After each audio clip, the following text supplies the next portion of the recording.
मागे पडल्यास नाही, हे सध्याचं चित्र आहे. पश्चिम बंगालमध्ये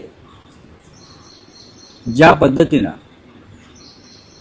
केंद्र सरकारनं किंवा निवडणूक आयोगानं पॅरामिलिटरी फोर्सनं ताबा घेतला निवडणुकीचा, त्याच्यामुळे ही काटेकी टक्कर होते. नाहीतर तिकडे भारतीय जनता पक्षाचं फार मोठं स्थान आहे असं मला वाटत नाही. आम्ही या मताचे आहोत की जोपर्यंत पश्चिम बंगाल, तामिळनाडू, केरळ, आसामचे पूर्ण निकाल साधारण 2 किंवा 3 वाजेपर्यंत आपल्या हातामध्ये येतील, त्यानंतर याच्यावरती मत व्यक्त केलं पाहिजे. मला वाटतं ट्रेंड बदलेल. सध्या हो का? 149 जागांवर भाजप आघाडीवर दिसतंय. आणि ठीक आहे, ट्रेंड काय नाही बदलणार. सुरुवातीचे जे कल आले ते पोस्टल मतदानाचे आता हळूहळू मतदान मोजायला सुरुवात झालेली आहे. आणि त्याच्यामुळे अजून आपल्याला भरपूर वेळ आहे नक्की निकाल काय लागतात ते पाहण्यासाठी. पण नक्कीच पश्चिम बंगालमध्ये यावेळेला भारतीय जनता पक्ष स्पर्धेमध्ये आहे, पण टक्कर देतो. पण SIRचा मुद्दा वारंवार SIR बघा, ममता बॅनर्जी ह्यांना शह देण्यासाठी निवडणूक आयोग आणि भारतीय जनता पक्ष, मोदी शहा यांनी जवळजवळ 90 लाख मतं मतदार यादीतून काढली. 90 लाख मतं जेव्हा एकाच वेळेला डिलीट केली जातात, त्याचा परिणाम निकालावर होतो. टक्केवारी पाहता जनतेने अनेक कौल दिलेला आहे. जनतेने टक्केवारी पाहता अद्याप कौल दिलेला नाहीये. टक्केवारी चांगली झालेली आहे. हो, अद्याप कौल दिलेला नाहीये. ठिकठिकाणी आता हे सुरुवातीचे कल आहे. आणि मतदान मोजणीमध्ये 20-20, 22-22 फेऱ्या या मतमोजणीच्या सुरू असतात आणि शेवटच्या 2 किंवा 3 फेऱ्यामध्येच खरे निकाल लागतात. हे खरं आहे, मी आता पाहिलं. पण तिथे सुद्धा आपल्याला थांबावं लागेल. या क्षणी जे कल येत आहेत ते कल आहे. मी म्हटलं ना, 20-20, 22-22, 25-25 मतमोजणीच्या फेऱ्या चालतात आणि त्यानंतर निकाल लागतात.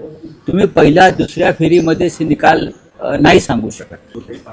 नाही, ते त्यांना दुसरं काम काय आहे? निवडणुकीत तळ ठोकणं हेच त्यांचं काम आहे. देशामध्ये किंवा महाराष्ट्रामध्ये मुलींवर अत्याचार होत आहेत, भ्रष्टाचार होत आहेत, महागाई वाढली आहे, नोकऱ्या नाहीत. त्या संदर्भात ते तळ ठोकून कोणी काम करत नाही. पण निवडणुका एखाद्या राज्यामध्ये आल्या की संपूर्ण सरकार मोदी शहांचं हे तळ ठोकूनच बसतं. तसे ते बसले. दुसरं त्यांना काय वेगळं देशाच्या हिताचं, विकासाचं काय फार मोठं काम त्यांच्या दृष्टिक्षेपात आहे असं मला दिसत नाही. हे काही करू शकतात. निवडणूक आयोग हा भारतीय जनता पक्षाचा मित्रपक्ष आहे. आणि मित्रपक्ष चुनाव आयोग, मी निवडणूक आयोग असेल तर काही करू शकतात. नहीं, कुछ भी हो सकता है. पश्चिम बंगाल में जब बीजेपी को चुनाव जीतना होता है, हार का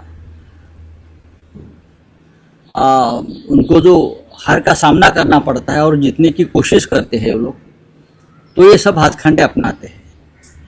उसमें SIR जैसे प्रकार होते हैं जो 90 लाख वोट काट दिए, बाद में जैसे CCTV गायब करना, हाँ, लाइट बंद करना, ये सब होते हैं. लेकिन अभी भी पश्चिम बंगाल में ये फर्स्ट राउंड होगी या पोस्टल वोटिंग की काउंटिंग हो गई होगी.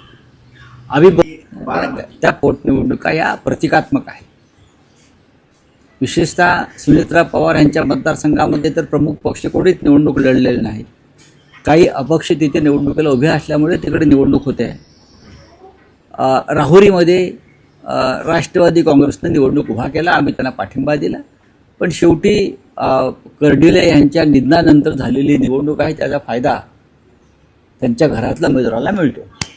अच्छी बात है. मैं देख रहा हूँ जो रुझान सामने आए हैं उसमें टीवी के आगे है, लेकिन अभी पूरे नतीजे नहीं आए हैं और उसको बहुत टाइम लगेगा. एक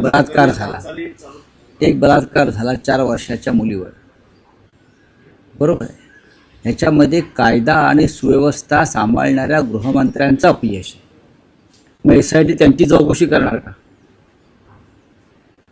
आरोपी पोलिसाच्या कस्टडीमध्ये आहे. आरोपी पोलीस कस्टडीमध्ये आहे. मग आता SITचा विषय काय याच्यामध्ये आला? पण काही झालं की SIT नाही. तुम्ही अशा प्रकारच्या दुर्घटना, अशा प्रकारच्या मुलींवरचे अत्याचार होणार नाहीत यासाठी काम करा. कायद्याचा धाक राहील असं पहा. चाकणला झाला आहे, पिंपरी चिंचवडला झाला आहे, 2-4 नागपूरला झाला आहे. तुम्ही कुठे कुठे SIT नेमणार आहात हे तर सांगा ना. SIT कोणत्या कारणासाठी नेमायची याचे काही संकेत आहेत. 100% हीच मागणी योग्य आहे. अशा प्रकारे कृत्य करणाऱ्यांना ताबडतोब फाशीवर लटकवायला पाहिजे. तुम्ही आता SIT लावून काय करणार आहात? म्हणजे हा लोकांचा मनातला प्रश्न आहे. ती जी पीडित मुलगी आहे, तिच्या वडिलांचा जो आक्रोश आहे, त्यांनी काय सांगितलं की त्या नराधमाला फासावर लटकवा आणि मग माझं सांत्वन करायला या, एवढं पुरेसं आहे. आसाम में तो ये होना ही था. कांग्रेस ने अच्छी टक्कर दी.